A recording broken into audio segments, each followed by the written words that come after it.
Sebuah mobil Toyota Rush berwarna hitam mengalami kecelakaan tunggal di Jembatan Merah, Desa Durin, Kecamatan Pancur Batu, Kabupaten Deli Serdang pada Jumat tanggal 10 September tahun 2021, sekitar pukul 15.30 waktu Indonesia Barat.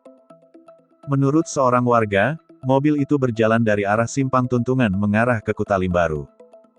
Saat itu mobil tersebut tergelincir lantaran lubang menganga yang ada di sisi kiri jembatan. Sekitar jam 3 tadi ambruk begitu mobil itu lewat. Jadi terbalik mobil itu, kata Tison saat diwawancarai, Jumat tanggal 10 September tahun 2021. Sementara itu, Kapolsek Pancur Batu Kompol Dedi Dharma saat dikonfirmasi mengatakan tidak ada korban jiwa dalam peristiwa tersebut. Pengemudi telah dievakuasi dan dibawa ke klinik lantaran mengalami luka-luka.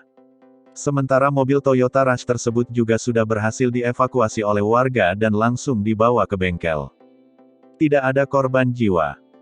Pengendara sehat dan mobil sudah ditarik dan dibawa ke bengkel, kata Kapolsek Pancur Batu, Kompol Dedi Dharma, Jumat tanggal 10 September tahun 2021.